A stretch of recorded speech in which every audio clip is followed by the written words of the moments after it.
What's good, YouTube? Once again, it's your boy OG Hollywood coming at you with another edition of the one and only Ferguson Chronicles, where we bring it live from the day room, to the living room, to the streets. Today, we're taking it to another state. We're taking it to Los Angeles, California, where I'll be interviewing an individual by the name of Al B. However, he did time in the Texas Department of Criminal Justice, and he's here to tell his story. And also, first time grazing the screen and being put together like this, while I have a father and son come together, and he is here to tell his experience and what he went through when his father was incarcerated in the Texas Department of Criminal Justice. But like always, I'll have to tell you a little bit about me. He had 25 years in the Texas Department of Criminal Justice, was on 3 units.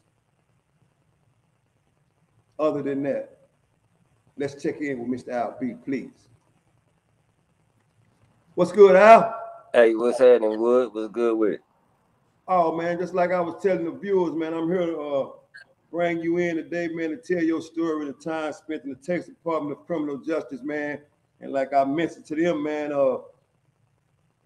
for whatever reason it was, I let you explain that to where you had to take your show on the road to Los Angeles, California, man. So do me a favor, man, go ahead and tell the viewers a little bit about you. Most of all, where you're from, what led to the prison, and how much time you did in prison. All right. My name Al B. A lot of people know me as Beaumont throughout the Texas Department of Criminal Justice in Casper. And I fell out of Beaumont, man, in 1999. Right, I caught an aggravated robbery in Beaumont in 99. Stayed down, long story short, just let me take you back. I'm from California originally. You know what I'm saying? My parents moved to Texas, to Beaumont. And upon moving to Beaumont, I was introduced to a whole new way of life. Because, see, I really felt like when we left California that we was going to enter into a gang-free zone type shit. You know what I'm saying? But in all actuality, you know what I'm saying, Beaumont, Texas, nickname was Lil Compton. You know what I'm saying? So I pulled up to Lil Compton and got introduced real quick to the streets. You know what I'm saying? I didn't even have that to do.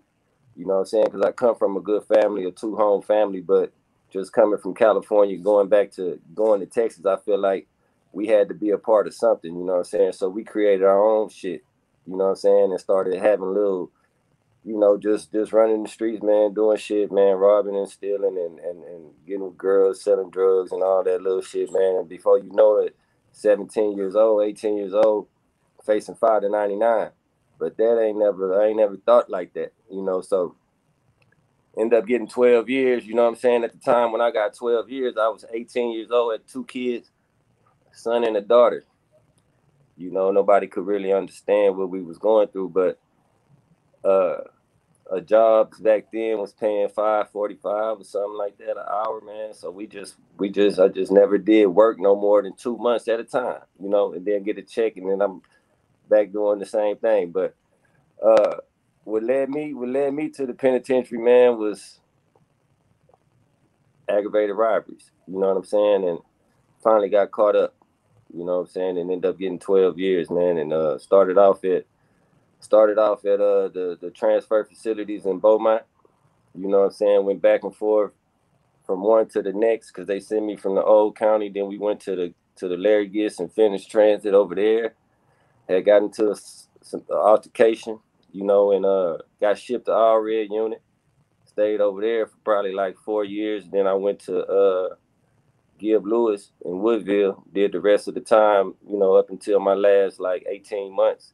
2 years or something, and I was at Estelle in close custody for the rest of my time. So let me ask this, man. So 12 years of your life spent in the Texas Department of Criminal Justice, right? So let me ask this, man.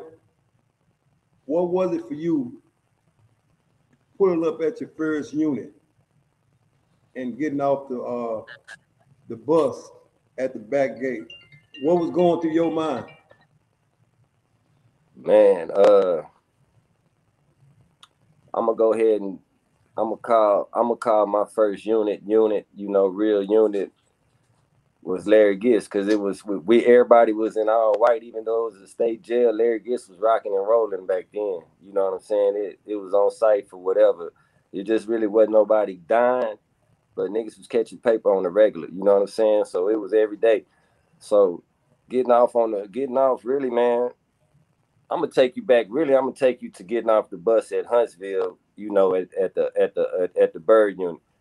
When we got out, went through diagnostic and all that. You know what I'm saying? So they shave you, they strip you.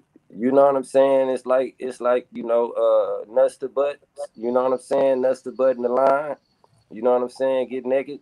You know what I'm saying? And sit down in the chair, get your hair cut. You know what I'm saying? They strip you of anything you had, like your watches, your tennis shoes, whatever you might thought you could bring in there. They taking it.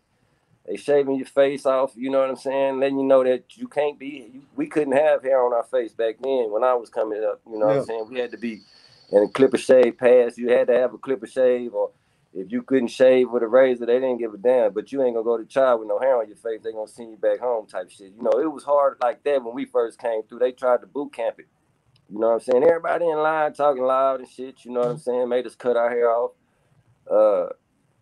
You know, 4:30 in the morning, breakfast time. You know what I'm saying? We out there on the bowling alley at 4 in the morning. You got to get your necessities right after that. So, you know, 6 in the morning necessities.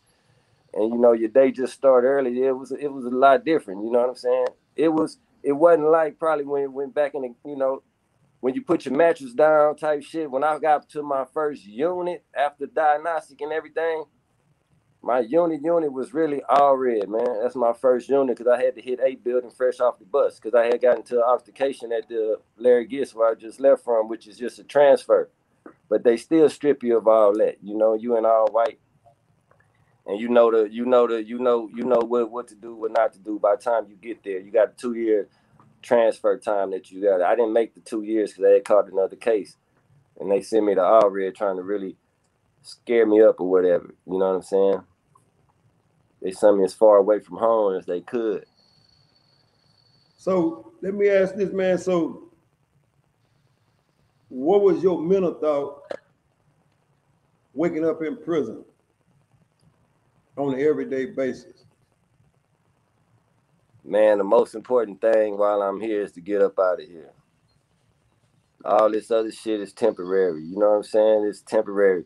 Number one thing I need to do is stay in front of my kids' face the best way I can. You know, writing them. I write my kids. You know, I keep my mind occupied with the free world and not with the penitentiary. You know what I'm saying? Even though I did everything there's to do in there. You know what I'm saying? But it took me like 5 to 6 years to really understand the game in there. You know what I'm saying?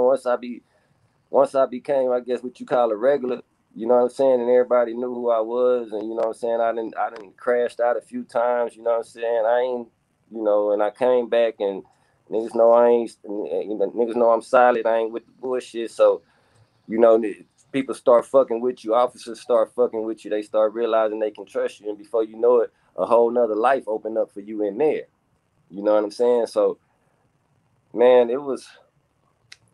Dealing with it, man. It was hard to deal with, but at the same time, I understood. After a while, I understood how to survive and live in there. You know what I'm saying? So it just became second nature, man. It was just something else that I was doing, waiting on the day to come to go home. You feel me? So let me ask you this, man. So I noticed early on in the interview, you mentioned when you moved to Texas, you was always, you know, you was already affiliated, right? Mm-hmm. In Texas Department of Criminal Justice.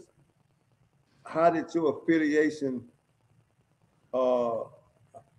associate with the rest of the inmates that was in prison? Well, it's kind of crazy because, you know, coming from California, going to another state, you know what I'm saying? It's like, especially like when you go to jail or something, that's what they want to know, where you from. You know what I'm saying? I'm from Long Beach, but I fell out of Beaumont. You know what I'm saying? So off the rip, because you know what I'm saying, I'm from Long Beach. They already want to kind of understand what's Long Beach about, so they talk to you about that. Then you got some other few niggas in there that's from California. We link up and we talk just on the strength that we from there, and we go down through the neighborhoods and shit, and then we understand that we solid, and we start vibing, like I say. But it take time. You know what I'm saying? It take for you to go through shit with everybody, to go through their own little shit. You know what I'm saying? In order for you to understand. But to answer your question, man,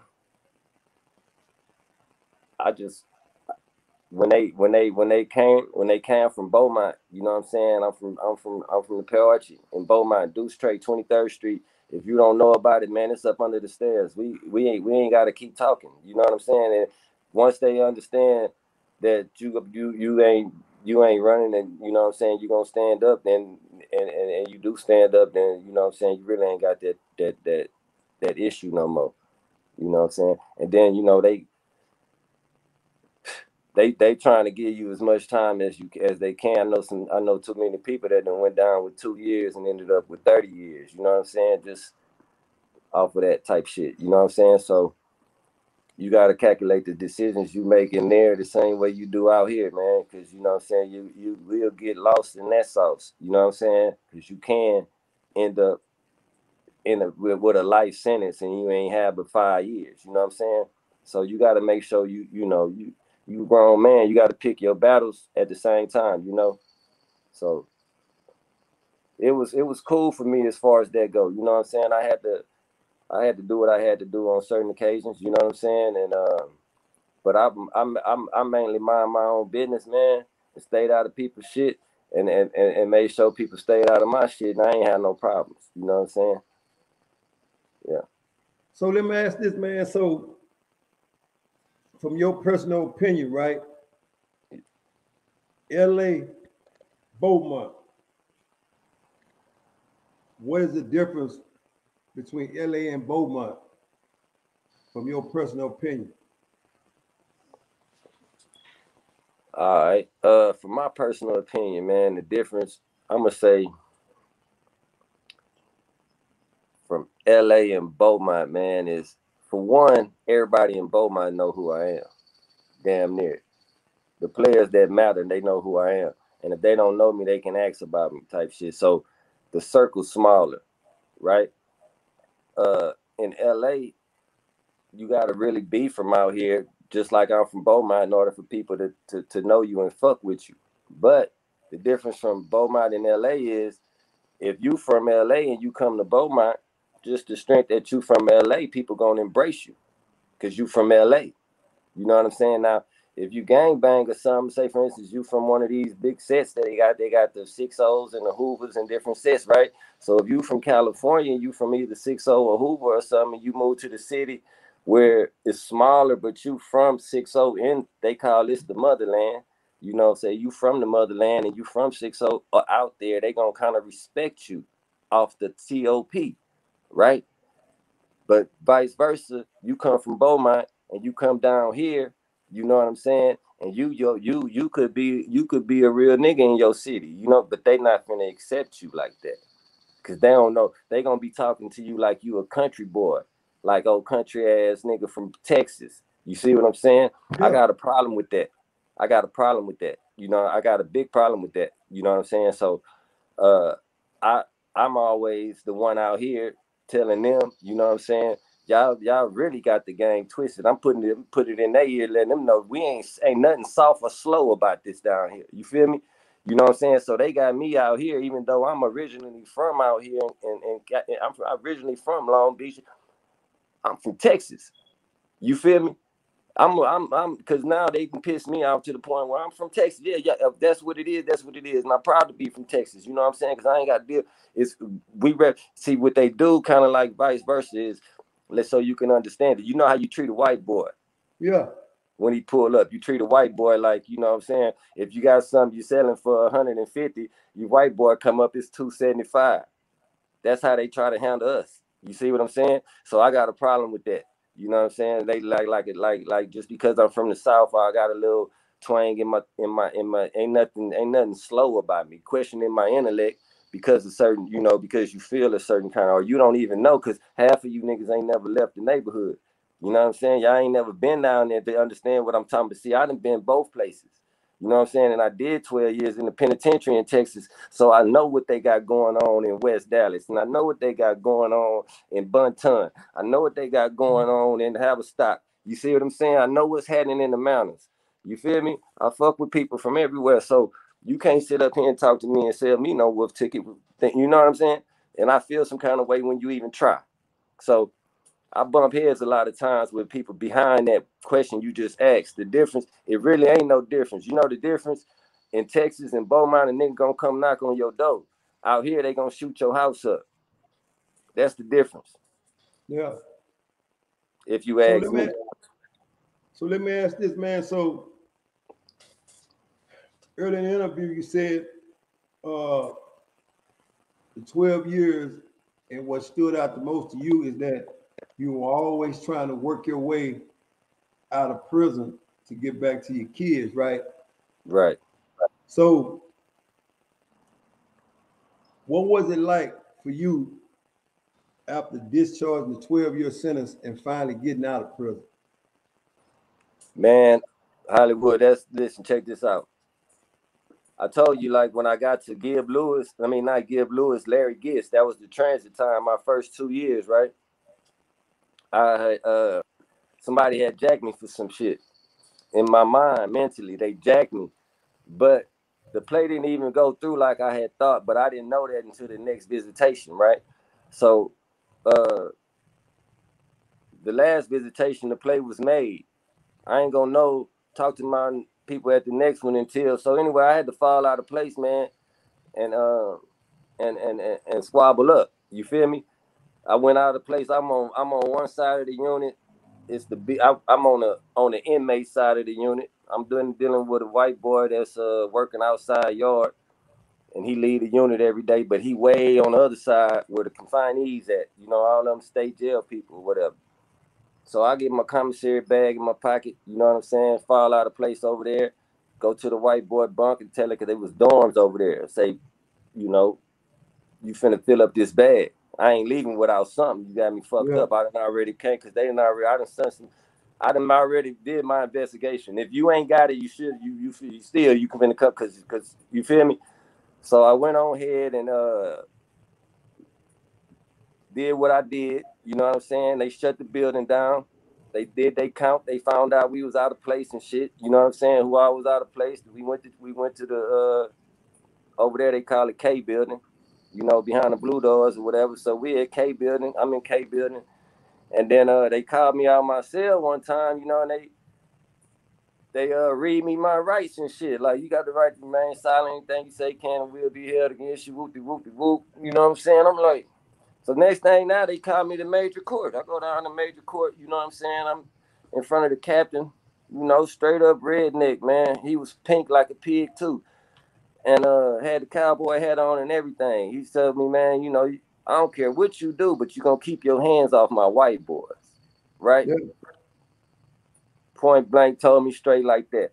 They maxed me out on the disciplinary, you know, in the kangaroo court. They maxed me out, you know, 90, 90, 90, 90 all across the board, took all the good time and all that shit. You know what I'm saying? And then I went in front of UCC. Now, when I went back in front of UCC, they made me medium custody. So I had to go back in front of UCC again, reclassification. They sent me to all red unit.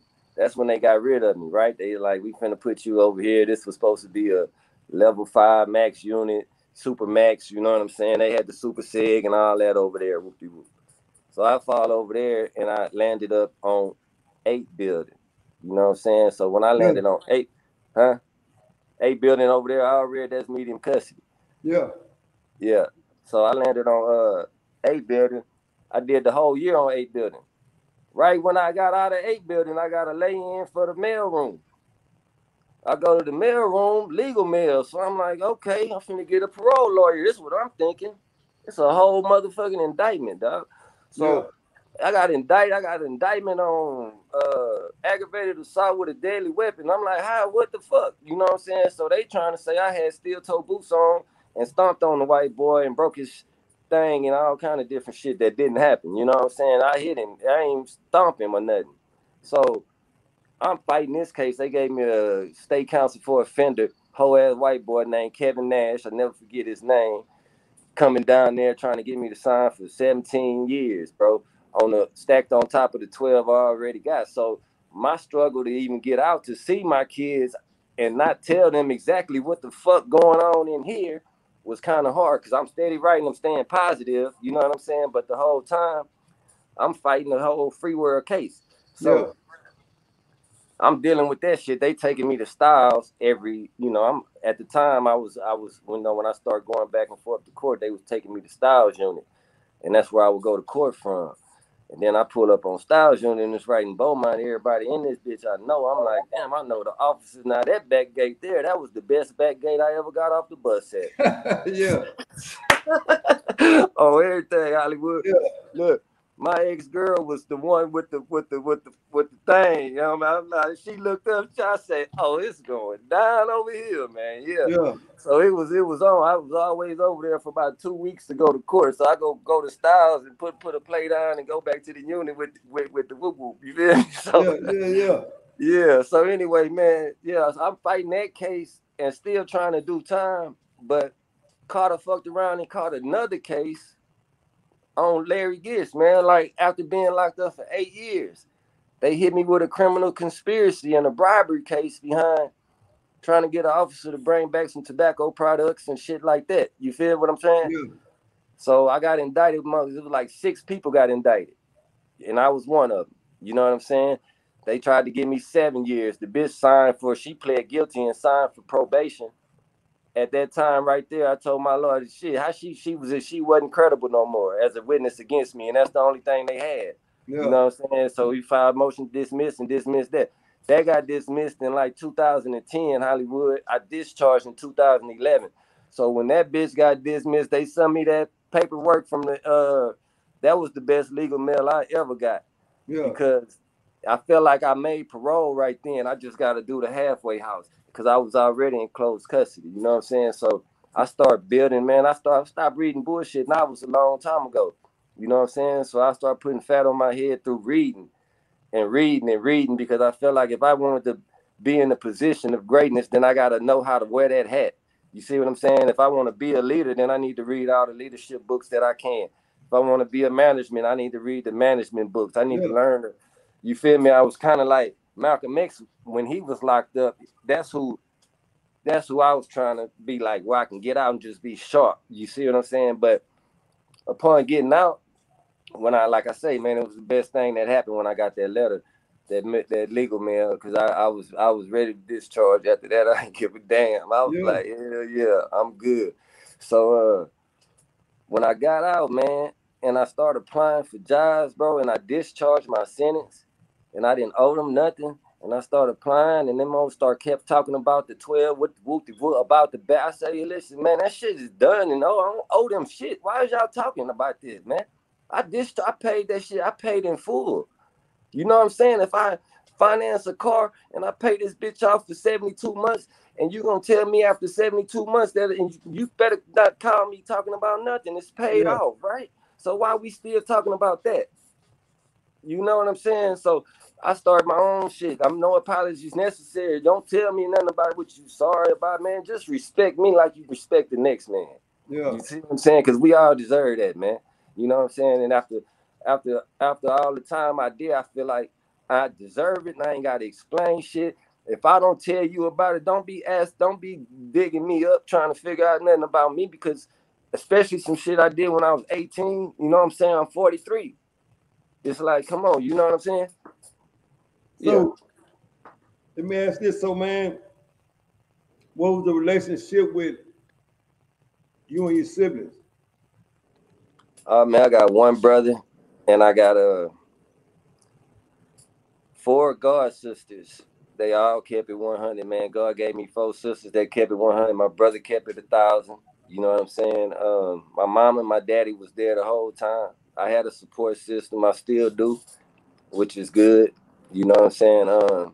Shit, man, I did a lot. I got married and some more shit. Got divorced before I got out and shit. You know what I'm saying? So reading, and learning as much as I can helped me a lot in there.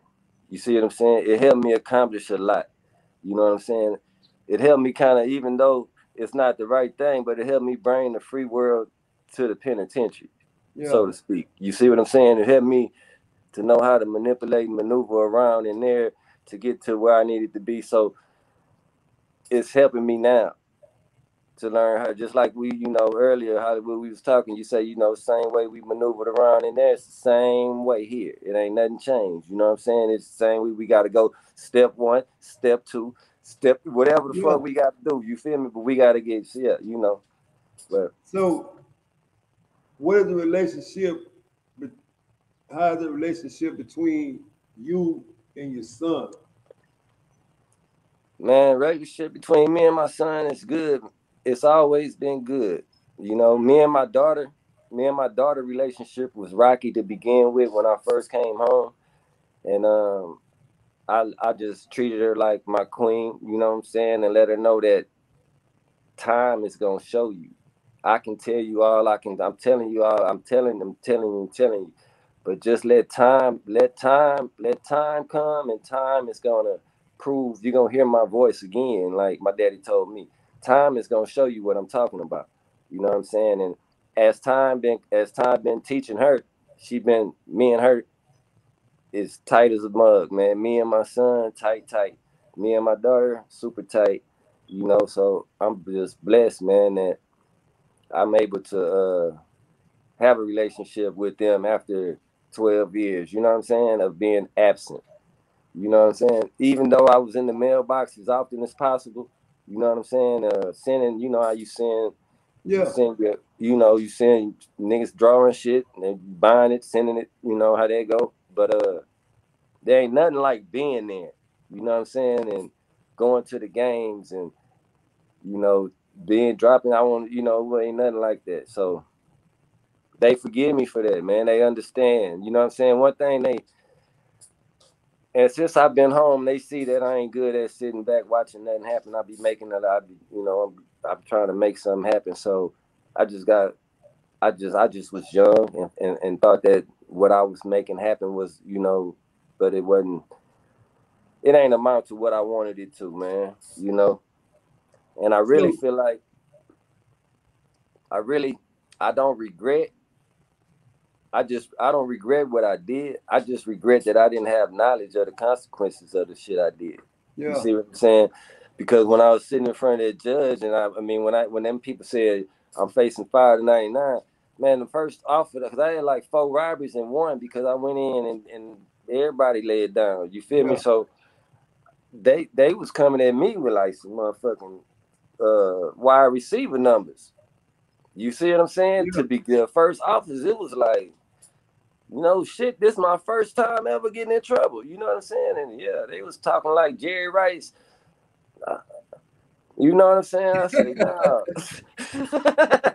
So, let me ask you, man. So, now, like I said, man, on Ferguson Chronicles, we do things different at different times, man. And that way I can really pretty much bring the 1 and the 2 together to try to make some understanding so the people can understand, man, that all things is possible through us, right? Right. So what I'm gonna do, man, I could ask these questions and you can answer them, but why would I do that when somebody else is here to answer the questions that I need to be asked, right? So let me do this for a minute. Look at that. Yeah. There he is. Yeah. Speaking of the devil. Yep. So, man, God, man. I'm sorry. Speaking of the God. I'm gonna ask you some questions, man, and I want you to answer to the best of your knowledge, man, that you can remember, man. All right. As we all know, man, your pops did 12 flat, man. So, and he went in at a young. He went in and you was a young age, right? Yeah, I was 3. Okay, growing up, man. Oh, what are some of the things that you can remember growing up in his absence? What are some of the things that you can remember? Shit, man. I remember. I don't remember, but I remember a little bit when I first got understanding that my dad was locked up. Was when I got my first ass kicking by my uncle. Yeah. Cursing at school when I was in preschool, and I told the teacher. The teacher said, "I'm gonna call your daddy," and I said, "My daddy in jail." You know what I mean? I got whooped for that. And as time progressed, you know what I'm saying. Me and my siblings, I'm 4 years apart from my sister, on my mom's side, and I'm 8 years apart from my little brother. But I remember seeing her with, you know what I'm saying, somebody, and it wasn't my dad. You know what I'm saying? But I also remember little moments with my dad too, at 3. Yeah. And growing up, you will always hear your mama say, "I'm the mama and the daddy. Your daddy ain't here." And that shit just stick with you like glue, man. You know what I'm saying? And Yeah. From that point, I always knew that my dad was locked up. You know what I'm saying? And I would get letters. You feel me? I think I done got a few phone calls time to time. And my mama, she ain't let it be a secret at all. You know what I'm saying? And sometimes she'll say it with a chip on her shoulder. Now that I'm older, looking back at it, and how she was talking to me about it, and how she was getting at me with it when she'd get irritated with me. When I would say I want my daddy, well, your daddy ain't here. I'm your damn daddy and your mama right now. You know what I'm saying? That right there, I don't think parents understand what that do to a kid. You know what I'm saying? I didn't have bad dreams growing up. You know what I mean? I done had dreams my daddy getting life. I didn't be getting told his whole time being gone that he gonna be home. You know what I'm saying? Yeah. I hear it like your daddy about to make parole. He should be home, and it's like 2007. He should be home. And 2007 come, no pops. You know what I'm saying? Still seeing him behind the glass or contact with. You know what I mean? See, that's the thing they sell us. They sell that dream to our family outside when we in there. You know what I'm saying? They think like parole. Parole is a myth in Texas. Just what I've seen. You know, all my partners discharged they shit, 20s and everything. They discharged them. So I was looking at everybody discharging. I was trying to tell my kids that I'll be home at the end of my sentence in 2011. You know what I'm saying? That's when you can expect me. I just ain't want to stretch that motherfucker out no more. You feel me? But I had to ask him that though. You get what I'm saying? I had to be of age. I was of age to the point where I said, "Man, Dad, when is you getting out?" Yeah. Like I got to that point. You know what I'm saying? Because now I'm in middle school. So now I'm in middle school. You know what I'm saying? And I'm going to a school in Beaumont called Smith, and I'm actually with people in the same predicament as me. You know what I'm saying? Yeah. And that's when I realized that I'm blessed. My situation a little different because these dudes, they like, yeah, my dad locked up. I'm like, yeah, mine is too. And they be like, man, but fuck my daddy. Fuck that nigga. That's what they would say. And I'd be like, damn, like that? Shit, I love my daddy. That nigga write me all the time. You know what I'm saying? I go see him in everything. But their relationship with their pops was not the same. You know what I'm saying? For whatever reason it was, I don't know. But that moment in the 6th grade, when I finally got some understanding underneath my belt, that's when I was like, man, you know what? I'm low-key blessed. You know what I'm saying? I'm still able to talk to my pops. I'm still able to see him when I want to see him. And we got a good relationship. And with my mom being the way she was, you know, as a child, it's natural to just do the opposite. You know what I'm saying? It's natural to do that. So by her being, you know what I'm saying, negative about it, it automatically made me want to do the complete opposite of what she was saying. It automatically made me want to seek him more because how she was talking, how she was getting down when she would get mad. You know what I'm saying? So, and that was a blessing in disguise in a sense. So, because it made me hungry for my pop. You know what I'm saying? So let me ask this. What's up? Let me ask this, Dub. So at any time or any moment when you were of age and you realize, you have to ask that question to your old man, at any time, were you upset? No. As a matter of fact, I wasn't, man.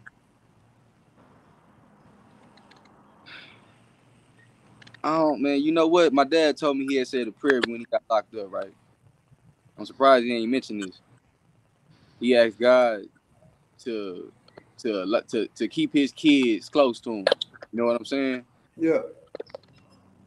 And God threw a block, but then he also threw a counter.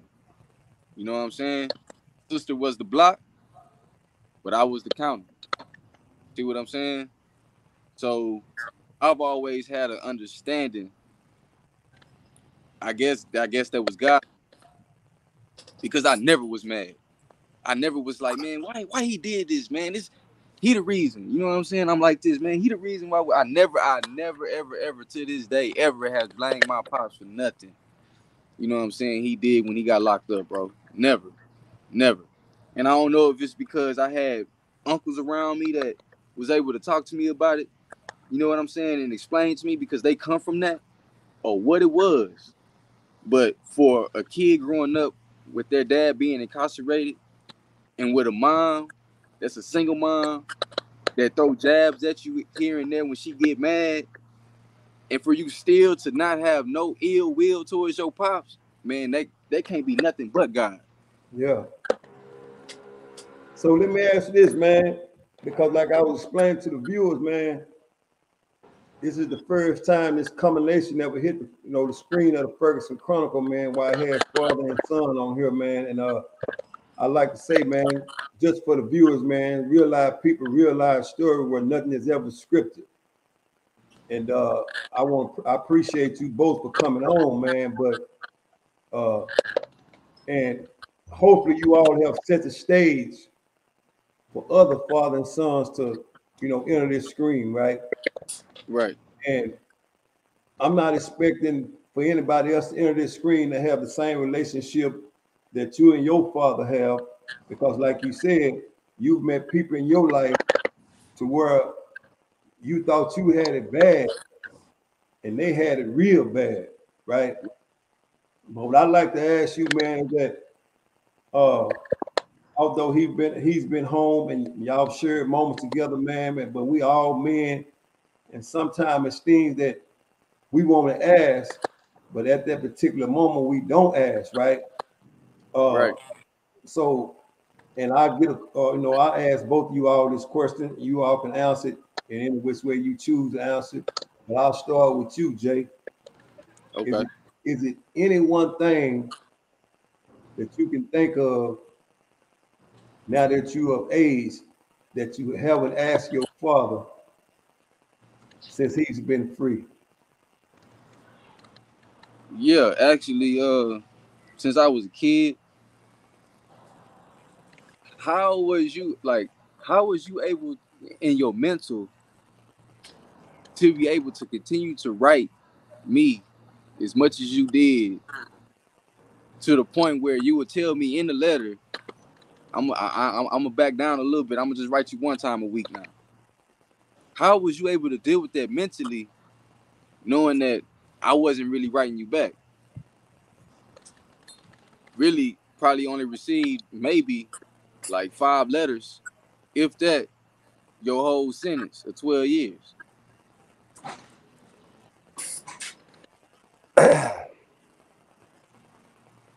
This is what you call forethought, right? I was beginning with the end in mind. Is what I did, right? So from the beginning, I knew that I wasn't gonna be there, but I had to be there some kind of way, right? So that's what I did, man. I put myself in the mailbox as often as possible, so that I felt like if nothing else, your mama gonna give you the letter, and then you gonna read it because of where it came from. So I felt like I was teaching you how to read, and B, giving you game as you read so that you can be who you are right now. That's why I kept writing. That's solid, man. I was giving you something. So Wow. on the back end of that, man, is it anything that you can think of that you haven't told your son? And after all the time that you were gone and the time that you've been free? Man, this is what I want to tell you. I'm proud of the man that you became. I'm proud of who you are, the stand-up guy that you are. I'm proud of that. But I want you to do exactly what I'm doing. I want you to sharpen yourself, because you got some loose edges that need to be sharpened. You know what I'm saying? So sharpen it. You know what I'm saying? Other than that, man, you solid, you ready. You know what to do. Right. You got it. And when I hear you talk, I can't do nothing but just smile, because you sound just like your daddy. You know what I'm saying? So I'm proud of that. And you done became a man, man. You know what I'm saying? You a grown man. You 25 years old. That ain't what's making you a man. What's making you a man is the shit you doing. You know what I'm saying? And what you ain't doing.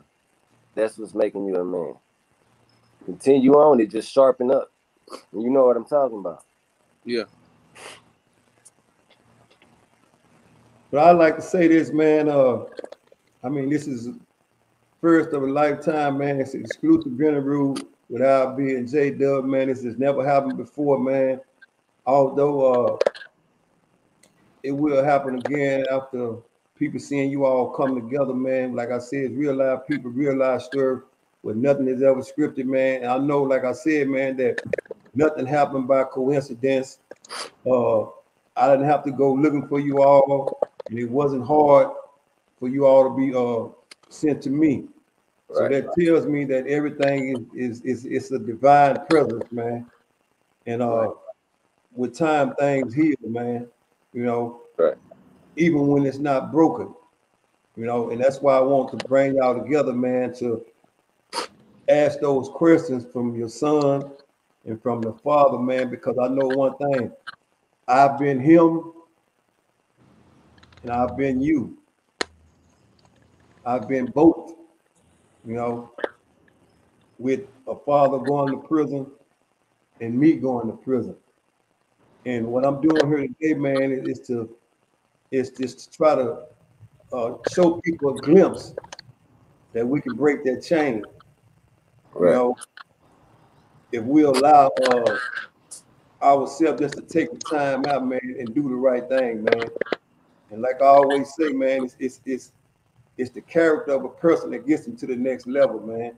And that's why I always choose character over everything, right?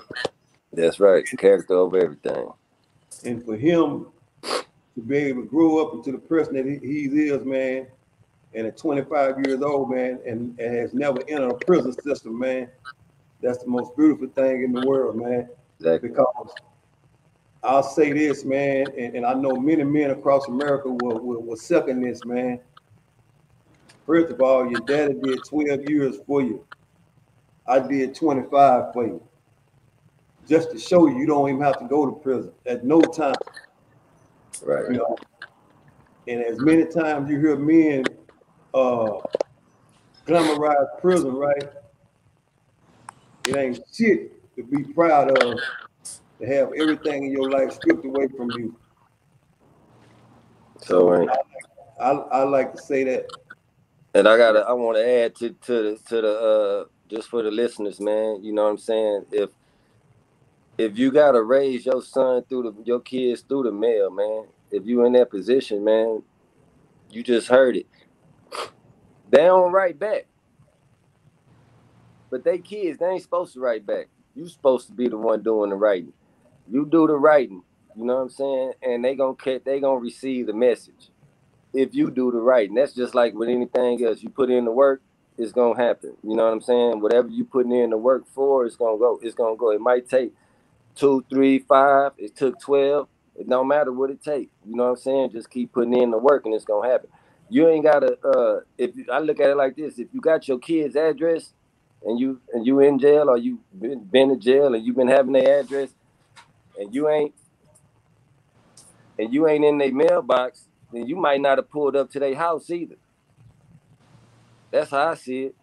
You know what I'm saying? Me pulling up via mailbox is me pulling up the best way I can, the only way I can. But I'm there and I got something to say when you open it up. You see what I'm saying? So that's what it's all about, man. Being there the best way you can, man. Don't let because these white folks they got a plan. They've been having a plan since day one, and it's centered to fuck us up. So we got to understand that, man, and we got to have a plan. You know what I'm saying? So with that being said, man, like I say, man, and I see both you all wearing the same paraphernalia, man. So we'll take a few minutes out to view that, man, and to let's try to get some explanations on what that means, what it stands for, and why was it created. Okay. It was created. It's created not just for the African American people, but for all of us, man. This is a one. Man, this is a brand that represents. It's called 1333. Is the label. All right. 1333 represents a country that African Americans. We represent 13% of the whole country, but we make up 33% of the prison population. Those numbers are the way they are on purpose. You know what I'm saying? So I'm trying to reach awareness to everybody to let them know that no apologies necessary. Quit looking for them because they not giving a damn. They still doing the same shit. You know what I'm saying? But just respect. Make sure you carry yourself in a manner that you gonna get respected. You know what I'm saying? And we can start demanding it. You know what I'm saying? More because there's millions of people that feel just like we do. You know what I'm saying? We just all got to get together on the same platform. I basically don't want my grandkids to have to grow up in the same environment that I did. You know what I'm saying? And to me, neutralizing the gay agenda ain't it. You see what I'm saying? We need to fuck all that. We need to keep them strong and men. You know what I'm saying? And teaching them because each one needs to teach one. They've been saying that since the beginning because ignorance to the law is no excuse. It don't matter that you don't know. You know what I'm saying? If you don't know, you're gonna know.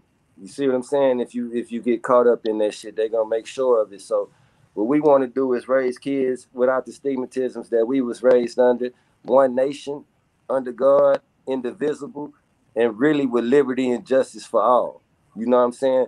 All of us the same, and they ain't no different from me or you or my son, because Rockefeller they last name. You know what I'm saying? So we just need to let it be universal. Like I say in one of my poems, I say Tupac said that liberty need glasses, but I think justice does too. And you got to buy Uncle Sam a brand new lack, because y'all know how pimps do. But you got to pick a color that fit, like bright red, white, and blue. But don't forget about equality, though, because that bitch ride too.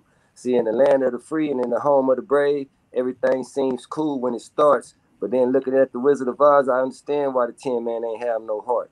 See, the Scarecrow ain't had no brain, he couldn't think, and he got bamboozled. And the Lion, he was a coward, but looked mean. Now, ain't that the usual? But the other brick road, that's the gold, it's right up under the feet. And it's in plain sight to see. That's why it's called equality. But see, that's just part of the poem. It keep going. But basically, the first part is all you need to, let that part sink in first. You know what I'm saying? Because the Tin Man was the TIN, which is the taxpayer identification number, which is the government. They ain't got no heart. The Scarecrow was walking around because he's the straw man. You know what I'm saying? He got bamboozled. He didn't know what to think. He just went on with the boo. That's what we doing. You know what I'm saying? And the Cowardly Lion is the motherfucking officials and everybody else that's following it. They just cowards anyway.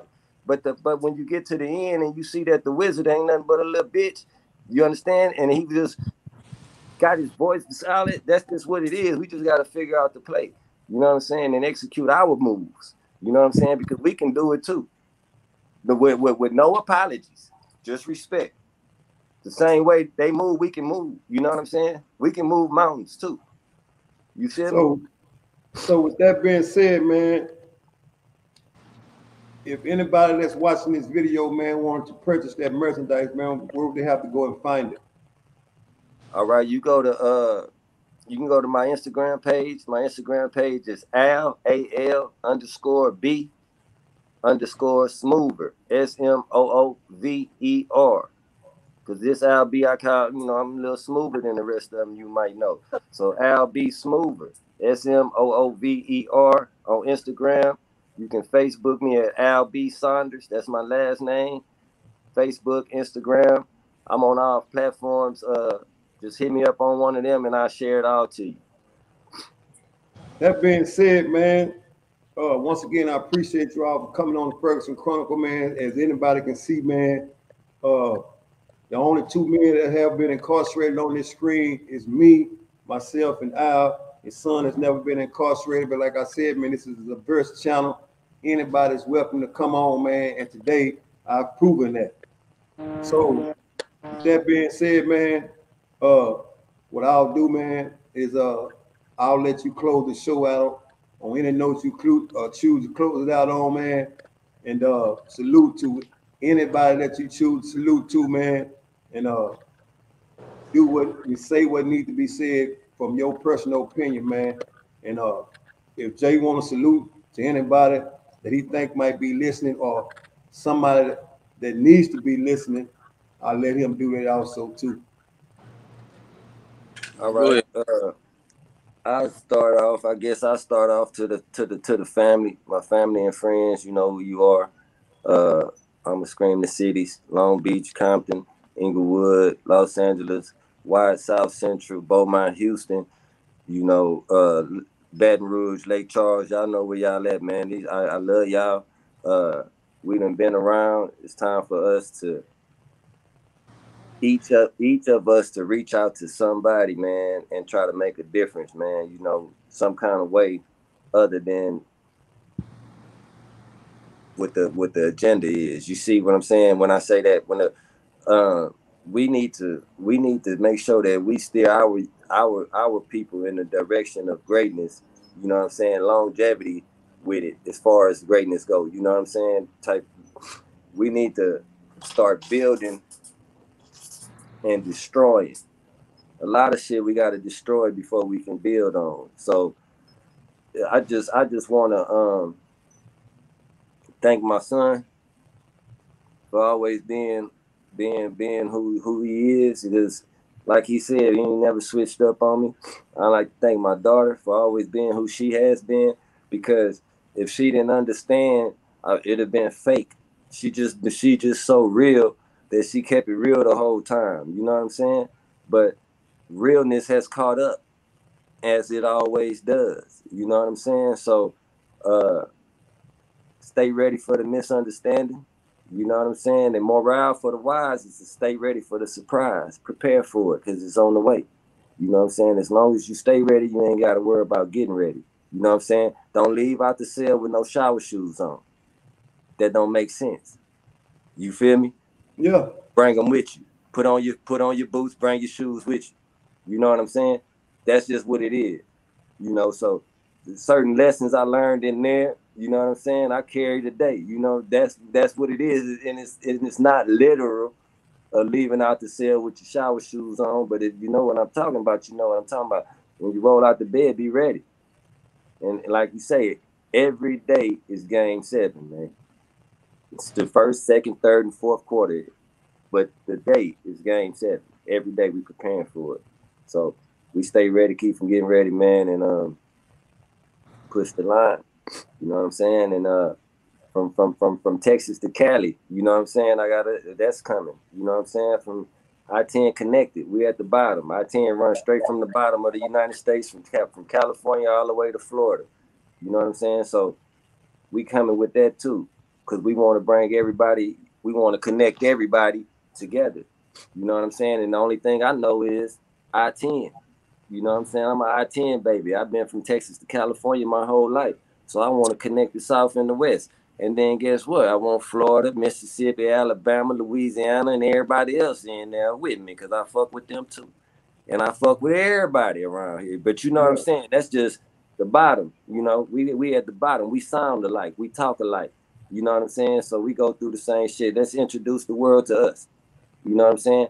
And what we got going on positive. You know what I'm saying? Because it's all about networking. You know what I'm saying? I'll never know what the next man can do and how he can help me or how I can help you. You see what I'm saying? Until we open up and start speaking and talking to each other, man. So stop mugging each other and start reaching the hand out, man. You know, when you see me, man, it should be, what's happening? How you doing? My name's such and such. Stop looking at me all sideways all the time too, man. You know, because everybody, we ain't about that no more. Never was, really. Once again, real life people, real life story. Nothing is ever scripted, man. Like I said, I appreciate you all for coming on, man. Those that watch this video, man, make sure you hit that like and subscribe button, man. And like I say, man, you're more than welcome, man, to always reach out to me at the Real OG Hollywood on Instagram, man. And you always can reach out to me through YouTube, man. Other than that, man, I appreciate y'all for coming on, man. Stay blessed up, stay free. Oh yeah, there's one thing though. Go ahead. For all the mamas out there, man, even though you sour about the situation, one thing my mama always did was she always let me go. My grandfather called, my grandmother called, my uncle called, she let me go. So all the mamas out there that got baby daddies or husbands locked up or whatever the case may be, and you may be sour about it or mad about it when it get hard, let them kids go with they daddy side of the family, man. It makes a big difference. Appreciate y'all for coming on, man. Once again, this has never happened before, man, but today was the day. It had to happen at some time, and I'm quite sure that there's more men that are like us. And they will grade the screen of the Ferguson Chronicle, man. So until next time, man, I salute both of you brothers. Much love and much respect. Real shit. Already. Once again, real life people, real life story, never scripted at the Ferguson Chronicle, where we always keep it 110. And remember, every day is game 7. Salute.